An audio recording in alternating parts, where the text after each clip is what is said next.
Lumineux, le podcast Mieux-être, corps et esprit. Rencontre avec Christophe Bourgois-Constantini, entrepreneur à succès, coach et l'auteur des livres « Vous êtes 10 fois plus intelligent que vous ne l'imaginez », paru chez Pocket Éditions, et celui grâce auquel nous nous sommes rencontrés, les 100 meilleurs exercices d'auto-coaching aux éditions Gateno. Aujourd'hui donc on va parler de l'intelligence, mais pas comme vous la connaissez. On laisse de côté le vieux concept de QI pour explorer quelque chose de beaucoup plus large. D'ailleurs, qu'est-ce que l'intelligence, selon vous ? Alors, si votre esprit va vers des tests standardisés, préparez-vous à découvrir des facettes insoupçonnées, émotionnelles, créatives, intuitives, autant de compétences qui nous définissent. Dans ce podcast, Christophe Bourgois-Constantini nous encourage à dépasser nos limites pour vivre nos passions et révéler nos talents. En effet, nous sommes tous potentiellement performants à notre manière, si seulement nous apprenions à valoriser et développer nos différentes formes d'intelligence. Dans ce podcast, Christophe nous guide vers une libération des étiquettes, un appel à mieux nous écouter, mieux s'adapter et surtout à mieux vivre. Afin de mieux comprendre l'intelligence pour mieux s'y connecter, j'ai le plaisir d'accueillir aujourd'hui Christophe Bourgois-Constantini, l'auteur du livre « Vous êtes 10 fois plus intelligent que vous l'imaginez », publié aux éditions Pocket. Je suis Amal Dadol, une simple curieuse de ce qui fait une vie bonne et heureuse.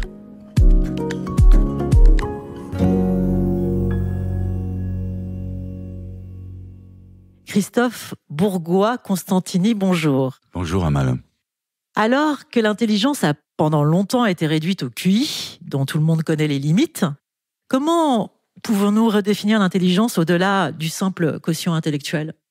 Et déjà, si vous posiez la question à vos auditeurs de savoir qu'est-ce que c'est que l'intelligence, vous auriez autant de réponses que de personnes qui répondent. C'est-à-dire qu'en fait, l'intelligence, c'est un concept qu'on a voulu absolument figer avec probablement l'invention de l'agriculture, puis l'envie de vouloir mesurer les planètes pour voir si le ciel allait nous tomber sur la tête ou pas. Je crois que l'invention de la lentille change beaucoup de choses. Donc en fait, on est dans une forme de contrôle par la rationalité qui va se développer avec le siècle des Lumières, avec cette notion de contrôler l'efficacité des gens, du capitalisme en fait et du communisme, jusqu'au taylorisme en fait. On bosse bien, on mesure que vous bossez bien, ce qu'on appelle la motivation extrinsèque. Donc on va vous récompenser, mais on est dans la mesure et dans la démesure de plus en plus. Et on a oublié ce que nous étions, c'est-à-dire en fait, lorsqu'on était Homo sapiens sapiens, on avait ce sens pour se repérer, c'est l'intelligence spatiale, on avait l'intelligence relationnelle, le fameux nombre de Dunbar, qui normalement pour un équipe dans un groupe ne doit pas dépasser 60.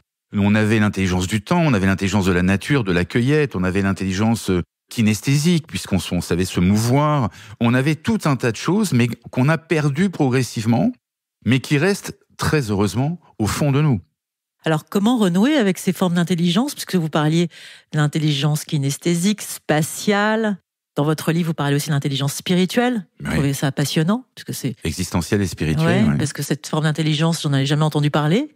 Alors, comment on fait pour renouer et contacter ces intelligences et comment s'auto-évaluer et évaluer son intelligence ? Ou comment on évalue l'intelligence aujourd'hui ? Alors d'abord, vous n'êtes pas sans ignorer que je viens de sortir un dernier livre sur les 100 meilleurs exercices d'auto-coaching dans le monde. Tout à fait, on a fait une chronique. Dans lequel j'ai mis un test, justement déjà pour découvrir ces intelligences. C'est un test que j'ai mis au point depuis 10 ans que je travaille sur ce sujet. Déjà, décomposer une action qu'on fait, aussi simple que faire la cuisine, par exemple. Faire la cuisine, vous mettez en fait plein d'intelligence en jeu. Vous mettez l'intelligence kinesthésique, puisqu'il faut découper les carottes ou les pommes de terre. Vous mettez l'intelligence du temps, parce que faut que ça soit al dente pour les pâtes et on fait attention à la cuisson. Vous mettez l'intelligence de la nature, parce que vous allez chercher vos produits. Vous n'allez pas prendre n'importe lesquels. J'espère que vous allez prendre des fruits ou des produits de saison et pas les faire venir à grands coups de CO2. Vous avez l'intelligence de la relation, parce que vous cuisinez pour quelqu'un. Il y a même une intelligence existentielle. Vous voyez, la cuisine chez les Chinois, chez les Japonais, chez les Français, il y a derrière tout un sens existentiel, derrière ne serait-ce que la chasse, par exemple, ou ces choses-là. Donc, rien qu'en décomposant une action, au lieu de la faire mécaniquement, bêtement, déjà, on va découvrir qu'on met en place plein d'aptitudes, plein de skills avec lesquels nous sommes venus au monde. Parce que ce concept des 10 intelligences, il n'est pas de moi. La paternité, on revient à un chercheur d'Harvard qui s'appelle Howard Gardner. J'en ai rajouté donc une 10e après avoir interviewé 650 champions pour savoir comment ils étaient devenus champions. J'imagine qu'on en reparlera. Mais déjà, comment les trouver? En faisant une activité très simple et en la décomposant. En disant, tiens, c'est marrant, là, dans la découpe, je suis vachement bon. En fait, je me coupe jamais les doigts, mes carottes sont toujours bien coupées, etc. Ça veut dire que vous avez une intelligence kinesthésique. En quoi elle peut vous servir dans votre vie? C'est là où ça devient passionnant. Autre chose que je fais beaucoup avec mes coachés, c'est je leur dis, et vos drivers de l'enfance, lorsque vous étiez enfant, qu'est-ce que vous faisiez en fait où vous étiez heureux? Il y a des gens qui vont me dire, mais moi en fait j'étais chef de classe. Ben oui, très bonne intelligence relationnelle. D'autres qui vont me dire, mais moi quand on jouait à cache-cache, personne ne me trouvait. Super intelligence spatiale. Ainsi de suite. C'est-à-dire que on avait encore une fois ces intelligences, mais nos parents sont arrivés dessus en disant, attention, ascenseur social, donc tu vas faire des études. Pour faire des études, il faut que tu sois bon en maths. Donc l'ascenseur social, ce calibrage de la société que je trouve infernal, qui est de nous mettre dans des cases. Donc moi je hais Descartes, j'ai horreur du cartésianisme, et ainsi de suite. Donc en fait, on nous fait perdre tout ça. Et le paradoxe, je vous ai dit que j'avais interviewé plus de 650 champions, c'est que tous ces champions, ils ont réussi en développant une autre intelligence ou d'autres intelligences qu'on n'apprend pas à l'école. Alors, quelles intelligences? On a beaucoup parlé de mon livre parce que j'ai découvert en échangeant avec Rafael Nadal que, par exemple, Rafael, il ne regarde pas la balle. Ce qu'on va vous dire dans toutes les écoles de tennis. Il l'écoute. Il est sur le rythme et la musique, qui est une intelligence qui vient de très très loin. Et Rafael Nadal, donc, il va centrer parfaitement la balle. Parce qu'en fait, il va faire appel à 360 degrés de précision, sa stéréophonie de ses oreilles, versus les 160 à 170 degrés de précision qu'offre le regard. Donc c'est beaucoup plus fort de se concentrer sur le rythme et la musique, par exemple. Donc des exemples comme ça, j'en ai mais des tonnes de ces champions qui ont réussi en allant chercher ce qu'on appelle ces fameux drivers de l'enfance. Et il y en a beaucoup, notamment, qui passent par l'écoute. Vous voyez, Kylian Mbappé, peu de gens le savent, il a fait 3 ans de flûte traversière.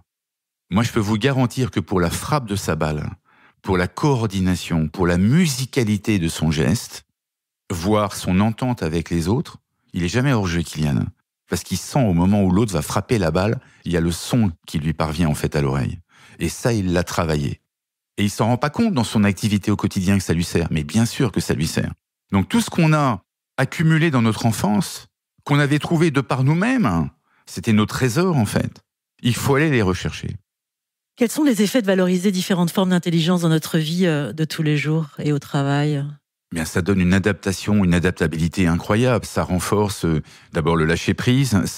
Comment vous dire ça? Imaginez que vous soyez en stress, Amal. Et si je compare ça à une cornemuse, vous allez avoir tout le flux du stress dans le ventre de la cornemuse. Et il n'y a qu'un seul tuyau par lequel ça doit sortir. Le tuyau de la rationalité, de la performance, etc. Imaginez que vous mettiez d'autres soupapes, d'autres tuyaux. Le tuyau de la musique, le tuyau de la lecture, le tuyau d'aller se promener dans la nature, le tuyau de faire de la cuisine, le tuyau de faire de la méditation, le tuyau, que sais-je, de dessiner, de sculpter, de parler à des gens. Là, vous avez des soupapes qui libèrent cette pression. C'est-à-dire qu'en fait, on le sait inconsciemment au fond de nous qu'on est bien mieux que ce qu'on est. Mais on va pas le chercher. Donc dès qu'on va apporter des éléments pour se connecter à ça, on va aller beaucoup, beaucoup, beaucoup mieux. Et on va beaucoup mieux comprendre le sens de notre vie. On va pouvoir repousser l'éléphant qui obstrue la vision de nous-mêmes en disant « Waouh, mais ça, en fait, c'est vachement bien. » Moi, je fais faire beaucoup d'exercices à mes coachés. Je les amène dans des musées voir des tableaux, je les amène écouter de la musique. Il faut avoir cette démarche holistique parce qu'encore une fois, et la science l'a prouvé, l'imagerie médicale l'a prouvé, nous avons, chacune et chacun d'entre nous, 10 intelligences. Eh bien, il faut s'en servir parce que c'est un cadeau.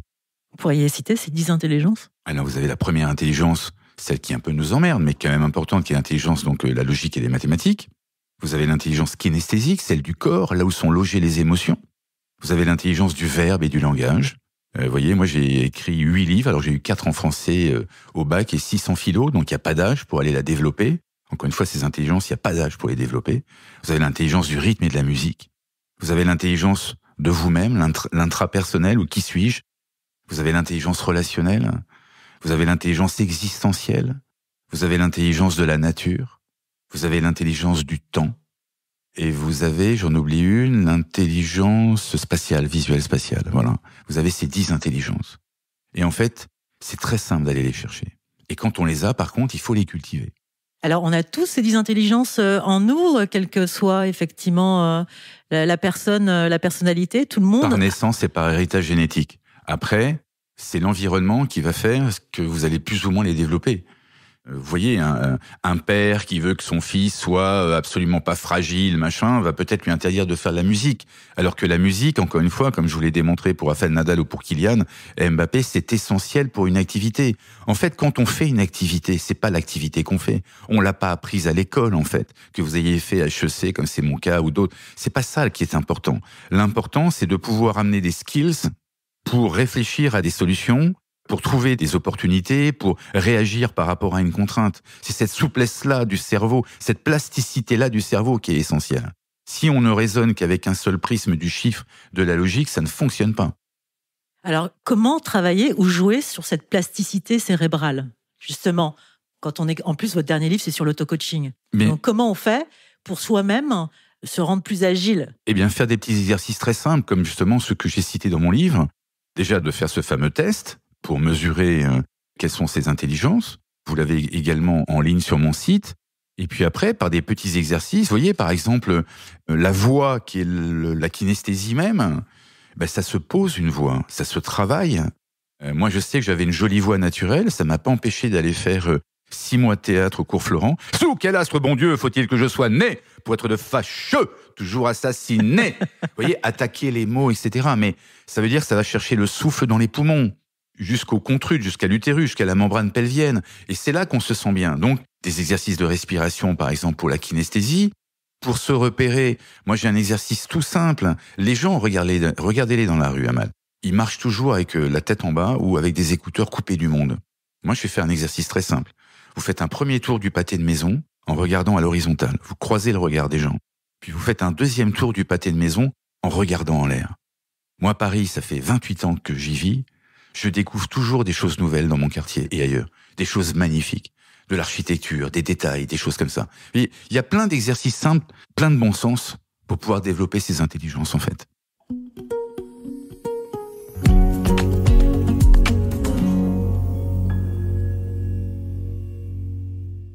En quoi l'intuition est-elle un élément clé dans notre capacité à prendre des décisions et à innover ? Alors l'intuition, c'est à la fois un élément clé, mais c'est dangereux parce qu'il y a beaucoup de gens, je les ai notamment en coaching, qui viennent un peu dans leur mauvais ego dire « Ah oui, moi je suis quelqu'un qui a beaucoup d'intuition, etc. » Alors là, je leur fais faire un exercice très simple déjà. Je leur dis « Ah ouais, vous avez beaucoup d'intuition, ok, ben c'est très simple. Vous allez noter toutes les intuitions qui vous passent par la tête. Toutes. Machine va m'appeler ou n'importe laquelle. Vous les notez sur un calepin et à la fin du mois, vous comptez celles qui ont fonctionné ou pas. En règle générale, il y en a que 5% qui fonctionnent. C'est déjà énorme. C'est déjà énorme. Et plus on accepte le fait qu'on n'est pas si bon que ça dans l'intuition, plus on envoie l'information au cerveau que le cerveau doit filtrer, et donc plus on devient meilleur en intuition. Donc l'intuition, c'est que les intuitio en latin, ce qui vient de l'intérieur. C'est 25% de notre subconscient, en fait. C'est niché dans notre subconscient. Et en fait, la fameuse bonne idée Eureka, celle qui vient comme ça, il y a d'ailleurs un exercice dans mon livre, c'est d'alterner la convergence et la divergence. Donc on réfléchit tous les deux sur un sujet, Amal, on bute à un moment donné, ok, c'est pas grave, on lâche prise, on fait autre chose. On va au cinéma, on va se balader, on se fait une bonne bouffe, etc. Et on dort dessus pendant 10 minutes, 1 heure, 10 ans. Mais lui, le cerveau, il continue à travailler. Et puis on reprend la question. Donc c'est vraiment le sapin de Noël à l'envers. On refait une convergence, on essaye de trouver le truc, on n'y arrive pas, on lâche prise, et ainsi de suite. Et c'est là que l'intuition arrive et que le fameux Eureka arrive. Le Eureka, il peut pas arriver sans une alternance. Je converge, donc je réfléchis, puis je diverge, je fais autre chose, par d'autres intelligences. Donc je converge, c'est la rationalité, une intelligence. Je diverge, c'est les 9 autres intelligences. Et ainsi de suite. Et vous disiez tout à l'heure que, en fait, c'est aussi une lucidité quant à une intuition qui n'est pas forcément toujours juste. Donc ça veut dire quoi ? C'est plus on est lucide sur le défaut de nos capacités intuitives et plus on devient intuitif ? Bien sûr, parce que en fait, on va enlever tous les mauvais filtres, tous les mauvais miasmes. Quelqu'un qui dans son égo se dit bah moi j'ai de l'intuition, bah il va avoir tendance à les croire, quelle qu'elle soit. Donc le cerveau, qu'est-ce qu'il va faire ? Il va absorber tout un tas de trucs et il va lui envoyer en disant bah voilà, t'as de l'intuition, t'as de l'intuition, t'as de l'intuition. Mais c'est quoi les mauvais filtres ? Les mauvais filtres, c'est par exemple, encore une fois, de penser qu'à chaque fois on sent les choses. C'est juste impossible. Vous voyez, d'abord, ça dépend d'un état de fatigue, ça dépend d'un état hormonal, d'un équilibre hormonal, ça dépend de tout un tas de choses. Il faut accepter ses faiblesses. Vous avez dit tout à l'heure dans l'introduction qu'il fallait renforcer ses forces. Oui, mais non. Et c'est le problème chez les hommes, pas chez les femmes. Un homme qui accueille ses faiblesses, il devient très très fort. Moi, je prends souvent cette image pour certains patients qui sont très machos dans leur ego, et je me mets à genoux devant eux, et je mime le chevalier qui a combattu et qui vient devant sa reine se mettre à genoux en baissant les armes en disant « Ma reine, j'ai combattu jusqu'au bout, mais j'ai perdu. » Et je demande, d'après vous, qu'est-ce qu'elle dit, la reine? Elle le tue ou elle lui dit « Relève-toi, chevalier ?» Elle lui dit « Relève-toi, chevalier. » Parce que l'humilité, c'est la plus grande force. Tous les grands maîtres, tous les grands sages que j'ai pu rencontrer dans mes tours du monde ou dans mes formations sont des gens qui disaient pas grand-chose. Sont des phares dans la nuit. Ils sont ancrés. Ils n'ont pas besoin de la ramener. Donc quelqu'un qui va ramener tout le temps son intuition, c'est qu'il n'est pas ancré. C'est quoi ramener tout le temps son intuition? C'est de vouloir toujours deviner ce que l'autre va dire, ce qui va se passer, etc. Avouez que c'est quand même une position d'orgueil un peu. C'est le contrôle. C'est le contrôle, c'est de vouloir prévoir, voilà. Alors que la vie, c'est justement le lâcher prise et de s'adapter avec les situations qui arrivent, parce qu'on ne peut rien contrôler en fait. C'est toute la différence entre le télos et le scopos, qui est pour moi la pensée philosophique majeure, mais que Spinoza avait déjà développé, que Nietzsche aussi avait développé. C'est la différence entre vouloir atteindre un but et viser un but. Et je vous donne juste une anecdote. Imaginez que tous les deux, on décide là, dimanche, de partir en bateau du Havre pour aller à New York.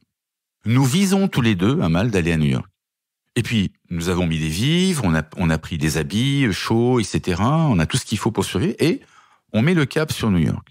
Et puis, à un moment donné, Amal, elle va me dire « Ouh là là, Christophe, j'ai totalement oublié. Faut absolument qu'on arrive à New York avant fin mars parce que c'est l'anniversaire de l'un de mes enfants. » Là, ça change tout. Parce que Amal, en faisant ça, elle nous donne l'obligation d'arriver à New York à une date précise. C'est-à-dire que là, on ne vise plus, on veut atteindre. Sauf que, ma chère Amal, on peut s'engueuler à bord, on peut avoir une fuite d'eau, on peut avoir à récupérer des réfugiés sur une barque, on peut être coupé en deux par un cargo, on peut avoir un vent contraire. C'est-à-dire qu'en fait, si je vise, j'ai pas de tension. Je me laisse porter tout en contrôlant. Par contre, si je veux atteindre, je me projette dans un futur, arrivé à New York avant fin mars, dont je n'ai pas le contrôle. Et c'est ça qui crée le stress. Et les Grecs anciens avaient très bien compris ça. Le télos, c'est à mal travailler sur vous autant que faire se peut. Avec vos défauts, vos qualités, mais ça, vous pouvez le contrôler. Par contre, ce qui va arriver autour de vous, vous ne le contrôlez pas. Qui avait prévu la Covid? Personne. Qui avait prévu la mort de Navalny? Personne. Qui avait prévu ainsi? Personne. C'est-à-dire que on veut trop contrôler, mais on contrôle finalement très peu de choses à part nous-mêmes. Et la meilleure valeur sur laquelle investir, elle n'est pas en bourse, elle est en chacun d'entre nous. Alors, vous parliez de contrôle. Comment, justement, pour sortir du contrôle, comment l'adaptabilité se manifeste-t-elle à travers les différents types d'intelligence? Et pourquoi est-elle essentielle aujourd'hui? Eh bien, parce qu'à un moment donné, par rapport à une situation, si vous avez qu'un seul filtre ou un seul skill ou un réflexe conditionné, vous n'allez pas voir le reste. Vous n'allez pas pouvoir repousser l'éléphant. En fait, pour prendre une bonne décision, Amal, ou quelle qu'elle soit, il y a ce fameux axe qu'on appelle l'axe tête-cœur-corps. Il a un sens, cet axe, parce que imaginez-nous debout, les bras levés, on est des antennes, on est rempli de vide. Ok ? On est rempli d'électrons et donc de matière vide, en fait. Mais imaginez, si vous êtes aligné, tout ce qui vient du cosmos, vous devenez une antenne, ça circule très facilement entre votre cerveau, le rationnel, le cœur, l'émotion, et le corps, le reptilien, et ça va dans le sol, et ainsi de suite. Là, on devient connecté. C'est-à-dire qu'en fait, pour développer tout ça, ces intelligences nous permettent d'aligner à chaque fois cet axe tête-cœur-corps. Quand je fais du saxophone, parce que je suis saxophoniste de jazz, j'ai l'intelligence existentielle, la plainte des Noirs par rapport à leurs racines, parce que le jazz est une musique de déracinés, le blues, ça me passionne. Vous avez l'intelligence kinesthésique, puisqu'il faut poser les doigts sur l'instrument. Vous avez l'intelligence du rythme. Vous avez l'intelligence du relationnel, parce qu'il faut pouvoir être synchrone avec les autres, être sur la même longueur d'onde. Ça veut bien dire ce que ça veut dire.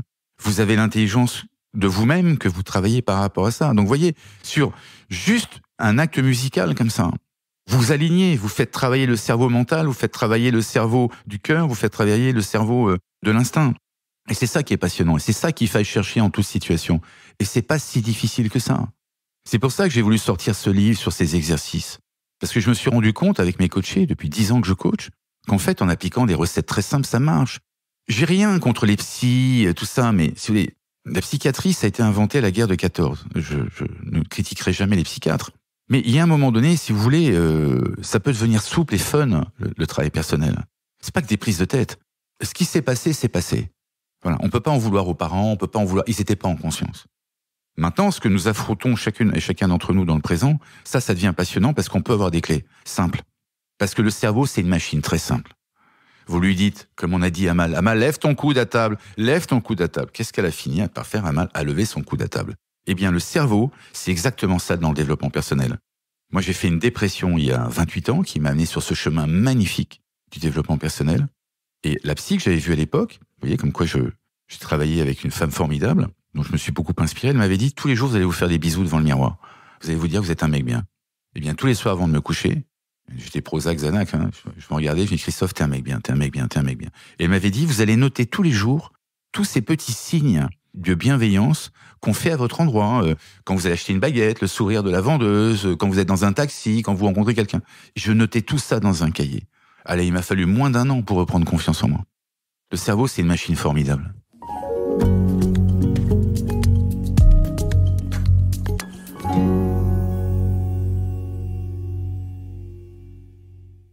Le mental est à la fois le corps et l'esprit, mais il est bien plus que cela. C'est le fruit d'un lien étroit avec l'environnement, avec le cosmos même, car tout est en nous et tout est autour de nous. Ce bain de nature que nous nous offrons aujourd'hui épisodiquement et qui nous fait du bien, mais dont nous ne savons pas tirer les bénéfices. Pourtant, nous continuons à voir le mental comme un simple indicateur de performance, un vulgaire thermomètre, un moyen utilisé par certains pour dominer les autres. « Ouais, t'as pas de mental, toi, tu peux pas gagner !» Notre mental, nous l'avons déconnecté et déposé devant nous dans un ordinateur, et c'est malheureux. Nous sommes entrés dans des cases formatées et nous avons perdu le vivant, le vif, pour s'intégrer à la place des process. Nous avons perdu l'intelligence qui consiste à se demander comment s'adapter à la réalité qui se présente à nous. Heureusement que nous sommes encore nombreux à tricher, à nous mettre hors de la loi, à ne pas respecter intégralement les process et leur puissance supposée. Grâce à cela, nous réussissons à gagner, sinon des guerres, du moins des batailles.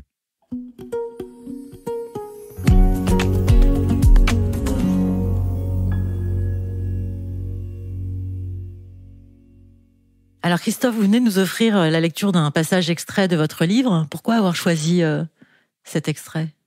Je l'ai fait sans réellement réfléchir. Vous voyez, ce sont mes doigts qui m'ont... et c'est aussi un exercice que je fais faire en coaché. Vous prenez un livre, vous dites à votre coaché, choisissez par hasard une page et lisez-la. Et la page, elle a toujours un lien avec la problématique que vous avez. Il n'y a pas de hasard dans la vie. Les gens qui vont vous parler de chance et de hasard, c'est qu'ils n'ont rien compris. Quand vous dégagez du positif, l'univers vous envoie du positif. Quand vous dégagez du négatif, l'univers est impitoyable. Donc imaginez que dans votre vie, par exemple, l'un de vos sujets, ça soit la radinerie. Si vous la réglez pas, l'univers va constamment vous envoyer des gens radins. Donc, vous avez 2 choix. Hein. Soit vous changez les 8 milliards d'individus, soit c'est vous qui changez. Et ça change tout. Moi, dans mon travail personnel, ça fait 30 ans que je travaille sur moi, l'univers m'envoie une épreuve maintenant tous les 5 ans par rapport à l'abandon de ma mère. Et je la vois arriver gros comme une maison. Alors qu'avant, je me la prenais tout le temps dans la figure. Et c'est ça qui est passionnant. Prendre son autocontrôle, c'est juste génial. Hein. Parce que là, on se sent indestructible.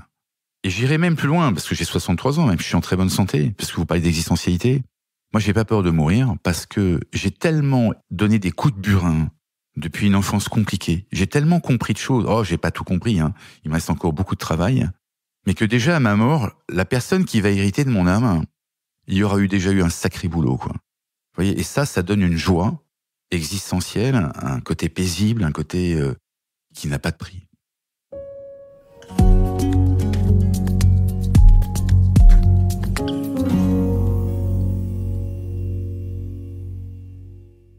Alors pourquoi les méthodes quantitatives d'évaluation de l'intelligence sont-elles insuffisantes? Mais parce que, encore une fois, l'intelligence, elle est plurielle. Hein. Là, le QI, ça permet simplement de mesurer si vous êtes bon en maths et éventuellement en écrit. Mais moi, je me souviens, j'ai fait maths sup, maths spé. Et je suis ingénieur agronome. Mon premier stage, je l'ai fait chez un paysan. On jouait au tarot tous les soirs. Et un soir, je le vois se lever, il était 11h30. Et je dis, mais Maurice, tu vas où, là? Il dit, mon gars, moi, je vais semer. Attends, il est 11h30 du soir, on pourrait finir la partie, on pourrait se semer demain matin. Il dit, mais non mon gars, c'est la pleine lune ascendante. Je dis, et alors? Il me dit, on t'a pas appris ça à l'agro? Si je sème à la pleine lune ascendante, je vais avoir 15% de rendement en plus. On m'avait pas appris ça à l'agro. Si Maurice avait fait le test du QI, il aurait été dans les choux. Mais dans l'intelligence de la nature, c'était un king. C'était Einstein. Donc vous voyez, c'est vachement réducteur de mesurer les gens sur une seule intelligence. Parce qu'en fait, elle est plurielle. Thierry Marx est devenu le grand chef qu'on connaît, à la fois parce que Thierry me confiait qu'il avait cette passion pour le judo, l'existentialité, qu'est-ce que ça représentait, mais c'est aussi parce qu'il vivait dans une cité, qu'il avait peur qu'on lui casse la gueule, et qu'il a développé son intelligence spatiale, à savoir comment je peux fuir dans un espace de 360 degrés. Donc cette vision périphérique qui lui sert énormément dans la cuisine. Même chose pour mon ami Mormec. Mormec est devenu un très grand champion de boxe parce qu'à un moment donné, il prenait tout de suite le milieu du ring. Pourquoi? Parce que dans son enfance, il avait un beau-père qui le maltraitait. Et lui, son truc, c'était de tout de suite de prendre le milieu du ring pour pouvoir s'échapper de plein d'endroits. Donc, toute cette conscientisation de ce qui faisait de nous des champions enfants, parce que nous étions des champions enfants, on n'avait pas toutes ces contraintes. C'est ça qu'il faille retrouver encore une fois. Ça dépend de l'environnement. Pas que, Amal, je coach des gens très différents, des gens qui viennent de plein de milieux sociaux différents, puisque je coach à la fois des champions dans le sport, et croyez-moi, qui viennent de milieux, là je vais avoir une mission dans le foot, avec des familles compliquées sur des gosses, parce que les parents se prennent tout de suite pour des agents, des experts comptables, des machins, et voilà. Ce que je développe, si je comparais ça à ce que m'a dit Claude Lelouch, avec lequel j'ai passé beaucoup de temps et qui est un type très sage, lui m'a dit une phrase qui m'a beaucoup marqué, il m'a dit « J'ai jamais vu un extrême heureux. Ni un très pauvre, ni un très riche, ni un très con, ni un très intelligent. Il faut être comme dans les mesures médicales, quoi. Il faut être dans la moyenne. Il faut être curieux et être dans la moyenne. Donc ça, c'est à la portée de tout le monde, quelle que soit la bourse. Si franchement, le dernier livre que je viens de sortir, là, il vaut 18 €. 18 € pour changer de vie et aller mieux, pour moi, ça n'a pas de prix. Vous voyez ? Quand je fais des coachings, bien sûr que j'ai une valeur, même si j'ai gagné beaucoup d'argent avant, puisque j'étais un entrepreneur à succès. Mais à la fin, les gens me disent, parce qu'ils ont mis, par exemple, sur 10 séances, une somme entre 1500 et 2000 €, ils disent, mais en fait, ça n'a pas de prix. Bien sûr que ça n'a pas de prix, de comprendre qui on est, d'être enfin sur son chemin de vie, de savoir ce pourquoi on est venu sur cette terre. Ne me dites pas un mal que vous avez résisté aux mammouths, aux guerres, aux tigres, aux enfants non dits, aux maladies, aux pogroms, à tout un tas de trucs, que vous êtes là avec vos 100 milliards de neurones, le fruit d'une généalogie incroyable qui a survécu à tout, et que vous êtes là sans savoir réellement ce pourquoi vous êtes là. Oui, mais alors, justement, pour revenir à Claude Lelouch que vous citiez tout à l'heure, et que vous citez également dans votre livre, qui explique effectivement aimer les intelligents et les cons, enfin, il trouve du bon en tout dans la vie, et que pour ça, il faut être dans la moyenne. Mais est-ce que c'est pas justement être au-dessus de la moyenne pour pouvoir apprécier toute cette diversité humaine? C'est pas être au-dessus de la moyenne? Moi, ce que je vous propose, c'est justement qu'il n'y ait plus de moyenne ou d'extrême. Il y en a marre de la quantification. Il faut aller vers la qualification. Comment est-ce que je peux mesurer, franchement, ce moment que je passe avec vous? Alors là, si on me poussait à bout, je dirais, oui, 18 sur 20. Mais ça n'a aucun sens. On est ici et maintenant tous les deux, là. Vous vous êtes intéressés à mon parcours. Vous avez réfléchi, vous avez pris des notes. Vous êtes venus jusqu'ici. Vous m'accordez votre précieux temps. Mais ça n'a pas de prix. Comment voulez-vous que je quantifie ça? C'est impossible. Arrêtons de quantifier. Vous voyez, c'est comme quelqu'un qui va faire un plat. J'ai des coachés qui me disent, oui, mais des fois, j'essaie à la cuisine et quand je sers, mes enfants me disent rien. J'ai dit, mais ça se mesure pas. Est-ce que tu as été heureux de faire le plat? Est-ce que toi, tu as été heureux de faire le plat? Que ça soit bon ou pas. Tes 2 œufs sur le plat, là. Est-ce que tu as été heureux de les faire? Eh ben voilà, t'as gagné. Le reste, ça importe peu, en fait. C'est ça qui est important dans la vie. En fait, c'est de savourer des choses simples. C'est de s'accomplir de manière désintéressée. Mais bien sûr. Du résultat. Mais bien sûr. Le fameux Telos et Scopus, encore une fois. Vous ne mesurez... Si avec des champions du monde, Amal, ça se saurait. Le jeu appelle faute, la vie appelle faute. Et par contre, ce qu'il y a de génial, c'est ce qu'on appelle la vertu des contraintes. Waouh, je m'en prends une, super. Comment je vais pouvoir me réinventer grâce à ça? Je vois quelqu'un que je peux pas blairer, waouh, pourquoi il est sur mon parcours de vie? Qu'est-ce que je vois chez lui que je n'aime pas chez moi? Merci, appelez ça qui vous voulez, Dieu, Allah, je m'en fous, le cosmos. Merci de m'avoir mis cette personne sur mon chemin pour me permettre de grandir. Mais pourtant, vous êtes allé interviewer que des gens dans l'excellence, des performants. Qu'est-ce qu'ils ont de différent par rapport? C'est très simple. Ils sont très simples et ils ont développé, encore une fois, des intelligences très simples. Quand François Pinault, 3e fortune de France et 8e fortune du monde, me dit qu'il embrasse les arbres tous les jours, qu'est-ce que vous voulez ? Tout le monde peut embrasser des arbres tous les jours. Bien sûr que c'est important. Lui, il s'embatte le cœur des arbres. Ce que fait Djokovic. Il a son arbre en Australie qui va tout en voir. Ah, vous allez dire, mais c'est pas rationnel. Mais si, justement, tout est là. Tout est là. Parce que l'histoire avec Rafa, encore une fois, quand je l'ai découverte avec lui, c'est que son grand-père était violoniste.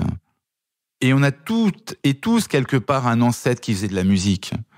Sauf que dans les familles, pour réussir, c'était mal vu. Mais c'est ça, la clé. Donc, c'est quoi l'environnement, effectivement, idéal à donner à un enfant pour que, derrière, il puisse exprimer ses talents ? Mais justement, c'est de l'observer et de le laisser accomplir ce qu'il veut. Il veut grimper aux arbres, il grimpe aux arbres. Il veut faire de la musique, il fait de la musique. Il veut... voilà. Et s'il veut pas faire de la musique, on le met quand même à la musique ? Non, on le laisse, il va trouver d'autres choses. Ce sont les enfants qui apprennent aux parents. C'est jamais les parents qui apprennent aux enfants. Ce sont les collaborateurs qui apprennent au PDG. Je suis bien placé pour vous le dire, j'étais chef d'entreprise. Mais en France, on fait trop de top-down. Il faut favoriser le bottom-up. Apprenez-moi à mes enfants. Moi, j'ai une fille, Joséphine, 18 ans, prépa à Penningen, et j'ai 3 autres enfants. J'avais cette démarche, même si je savais ce qu'ils allaient me raconter.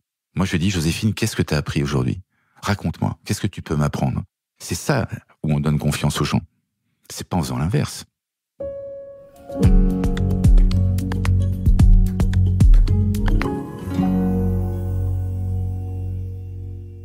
Comment êtes-vous tombé dans le bain du développement personnel ? J'étais un sale con jusqu'à l'âge de 40 ans. Et puis, heureusement, une ex-femme m'a quitté. Et là, j'ai été très très malheureux. Je suis tombé de ma chaise, j'ai fait une dépression. Mais comme disent les Anglais, quitte à couler, autant couler avec la bonne cravate. J'étais en train de couler et je sentais que ça me faisait du bien de couler. Je pleurais toutes les larmes de mon corps. Et je sentais que ce mauvais ego que j'avais déployé pour pas affronter la vérité, à savoir l'abandon de mes parents, cette espèce de masque là, ces trucs lourds là, partait en éclats et je me sentais de plus en plus léger. Et là, je me suis dit, waouh, en fait, mais quel con j'ai été pendant 40 ans de vouloir cacher cette part de féminité en moi, ce recul, ce développement personnel, etc. Et là, que j'étais boulimique de ça. Je suis rentré, j'ai lu tous les livres possibles et inimaginables, écouté tous les podcasts possibles. J'ai fait cette formation donc à HEC pour être coach, et ça a été la révélation. La révélation. Mais ça part, encore une fois, de cette position du chevalier, quoi. Et j'ai été demander pardon à mon ex-femme, en disant, mais t'as eu tellement raison de me quitter, quoi. Et je te demande pardon parce que j'ai pas compris, en fait, que tu me renvoyais une image de ma maman que je n'acceptais pas, en fait, et j'ai voulu te punir, mais c'est pas toi que j'ai voulu punir. C'était ma maman, et en même temps, ce faisant, c'est moi que je punissais. C'est celui qui dit qui est. C'est celui qui dit qui est. C'est jamais la faute de l'autre. Dans un divorce, une séparation, c'est toujours du 50-50. Et qu'est-ce qui est intéressant, en fait, dans une philosophie de vie ? C'est travailler sur vos 50% à vous. Vous changerez jamais les autres. Donc c'est ça le début du développement personnel. Et là, tout est revenu. Mon enfance en Afrique, avec mon cuisinier Abou, qui avait fait les Dardanelles. Comme mes parents s'occupaient pas de moi, c'est Abou qui m'expliquait le cosmos. Je me rappelle, on était au bord des marges de notre cuisine à Bamako, et il me montrait le ciel, il m'expliquait les constellations, il me parlait de Allah, pas le Allah le fou, là, il me parlait d'animisme, il me parlait de choses tellement belles, Abou. Vous voyez, j'en ai encore des frissons, là. Et quand vous ouvrez un fil, quand vous tirez un fil de votre personnalité, tout vient. Il y avait des très bonnes choses chez mes parents, très très bonnes choses. Ma maman était musicienne, elle a fait un disque pour les lépreux, de musique africaine, avec du balafon, de la kora, bien avant que ça soit à la mode. C'était dans les années 70, elle a eu le cran d'aller voir Eddie Barclay, qui était une star à l'époque, avec Johnny et tout. Et on dit, oh, si, il faut faire un disque sur la musique africaine. Et elle l'a fait. Donc, en fait, quand vous ouvrez une porte, il y a tout qui arrive, quoi. Après, il faut trier. Mais tout arrive. Comment on fait le tri ? Ah, ça se fait, on finit par comprendre facilement. Alors peut-être des fois, il faut être épaulé par un bon coach qui peut vous mettre sur la voie, mais sinon vous y arrivez aussi seul. C'était aussi le but de mon livre. C'est de dire, voilà, vous pouvez le faire tout seul. Et ce livre, encore une fois, désolé d'insister un peu dessus, mais j'ai quand même fait un tour du monde. J'étais jusqu'en Nouvelle-Zélande, j'étais en Finlande, j'étais partout au Brésil pour avoir les best practices. J'ai regardé ce qui se faisait de mieux dans les écoles de coaching, ce que les champions faisaient de mieux pour aller mieux. Alors qu'est-ce qu'ils font de mieux ? Ils font des choses très simples, je vous l'ai dit. Par exemple ? Le pep talk, se parler à voix haute.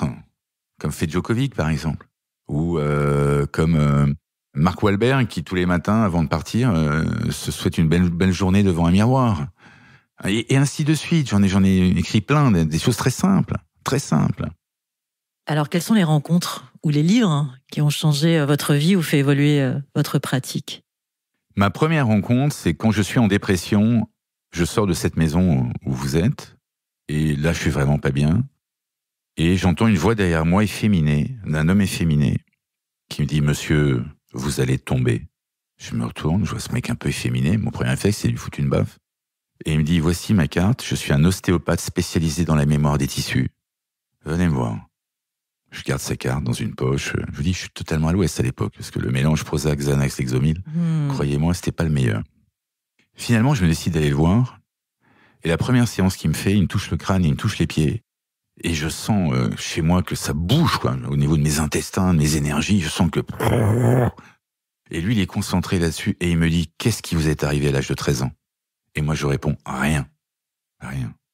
Je rentre chez moi et je m'écroule. Parce que 13 ans, c'est l'une des bascules de ma vie. C'est quand je me retrouve tout seul à Paris, à 10 000 kilomètres de mes parents. Mais je l'avais enfoui au fond de moi. Et ça a été le déclenchement. Ça a été le total déclenchement. Donc il y a lui que je voudrais remercier. Il y a tous mes coachés, parce que quand vous êtes coach, on vous apprend ça dans les très bonnes écoles de coaching. Le coach, il travaille autant que le coaché. Parce qu'il y a toujours un point commun entre mes coachés et moi.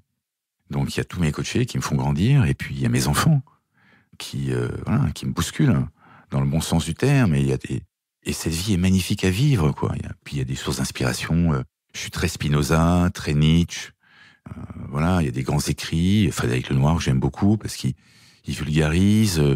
En philosophie, il y a notre ancien ministre Luc Ferry aussi, moi, je suis un peu un buvard, mais c'est pas parce que je suis intelligent ou meilleur que les autres, c'est que je consacre un peu de temps, c'est tout. Si vous aviez l'opportunité de murmurer un conseil à l'oreille de l'enfant que vous étiez, prends soin de toi. Et de partager une sagesse avec l'homme que vous serez dans le crépuscule de votre vie? T'étais un mec bien. Et d'ailleurs, c'est un de mes exercices du livre, c'est vous fermez les yeux, vous vous imaginez dans un corbillard, Amal. Il y a les gens derrière qui sont tristes parce que Amal, elle est partie. Donc vous vivez la scène, il faut vraiment la vivre, on est dans un corbillard, machin, et vous vous dites, qu'est-ce que les gens disent de moi?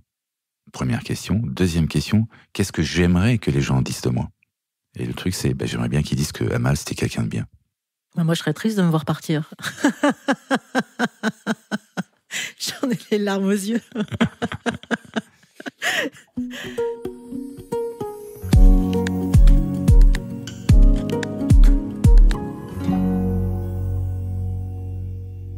Christophe Bourgois-Constantini, en quoi croyez-vous?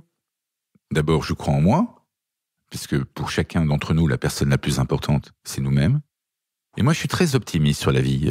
Je crois que nous vivons une période fantastique parce que tous ces bouleversements-là, de ces extrêmes, c'est la preuve même qu'ils sont fragiles. Sinon, ils n'auraient pas à revendiquer aussi fort. La force, encore une fois, c'est pas de la ramener. Tous ceux qui la ramènent sont des faibles, ou la pensée qu'ils véhiculent est faible. Donc, c'est ça qui me motive, en fait, d'aider les gens, parce que vous pouvez pas savoir la joie que je ressens quand quelqu'un sort d'ici après ses 10 ou 12 séances et que c'est plus la même ou c'est plus le même. Ça, c'est fantastique. C'est la renaissance. Voilà. Vous voyez, en fait, mon parcours de vie entre mon enfance, l'irrigation, d'avoir créé une boîte qui réhabilitait des bâtiments, d'avoir travaillé avec et d'avoir épousé des femmes par rapport à leurs problèmes de fécondité, de fertilité. Et là, maintenant, mon espèce de fécondité, de fertilité des âmes. En fait, ce qui me motive, c'est d'aider les gens à renaître. Parce que c'était ma propre problématique. Qu'est-ce qui vous inspire ou vous émeut? La beauté, l'esthétisme, l'élégance, la générosité, l'écoute des gens, l'empathie et pas la bienveillance. Parce que la bienveillance, c'est un mot fourre-tout. Hitler était bienveillant avec sa femme. On est bien avec d'accord. Eva. Non, l'empathie, c'est beaucoup plus fort comme concept. Voilà, tout ça, ça m'émeut. Mais la vie m'émeut. De passer ce moment avec vous, de regarder cet arbre dans mon jardin où on commence à voir les premiers bourgeons des fleurs, d'avoir entendu des moineaux dans mon olivier en train de construire leur nid à coups d'aller-retour incessant et d'avoir entendu les premiers piaillements. C'est ça, quoi. Cet émerveillement d'un rien. Qu'est-ce qui vous met en colère? La radinerie, Vous en avez beaucoup parlé. Ouais, la radinerie, la fausseté des gens, le contrôle. Qu'est-ce qui vous fait du bien? Beaucoup de choses. Là, d'écrire, c'est une catharsis, que ce soit mes polars ou ces livres sur le développement personnel, la musique. Là, je travaille énormément mon saxophone parce que je reprends mon tour du monde. Et quand j'arrive dans des villes, par exemple là, j'étais en Finlande sur une île, on me demande de faire un concert. Tout de suite, je communique avec à peu près 100 personnes. Après, le type, il veut que je reste dormir, il veut que je revienne, et on échange, et on picole, et on va à la pêche, et voilà. Votre mantra ou la phrase que vous vous dites pour vous faire du bien? Que je suis un mec bien. Ça, c'est vraiment mon mantra. Chacun d'entre nous est quelqu'un de bien, en fait. Eh bien, merci Christophe. Merci beaucoup, Amal. Alors on récapitule et on se pose pour digérer toutes ces infos sur l'intelligence servies par notre invité d'aujourd'hui. On a déballé tout un tas de choses. L'intelligence, c'est un peu comme un buffet à volonté. Il y a de tout pour tous les goûts. L'intelligence émotionnelle, logique, spatiale, spirituelle, kinesthésique et j'en passe. Quant à l'adaptabilité et l'écoute, ce sont nos meilleurs atouts dans la jungle du quotidien. Comprenez, si on n'est pas flexible et qu'on n'écoute rien, on est comme un smartphone sans 4G. On ne capte rien et on reste à la traîne. En conclusion, qu'est-ce qu'on emporte avec nous? Eh bien que l'intelligence, c'est comme une énorme boîte de chocolat. Il y a plein de variétés et c'est en les goûtant toutes qu'on trouve nos préférés. Allez, c'est pas tout ça, mais on ne va pas rester là à se tourner les pouces. On a des intelligences à explorer, des passions à suivre et des talents à révéler. Alors, surtout, soyez curieux et osez. Voilà, je vous donne rendez-vous sur bloomingyoU.fr où vous trouverez la transcription de cet entretien avec toutes les références. Je vous dis à très vite pour de nouvelles rencontres et découvertes. Et en attendant, je vous souhaite tout le meilleur. À bientôt.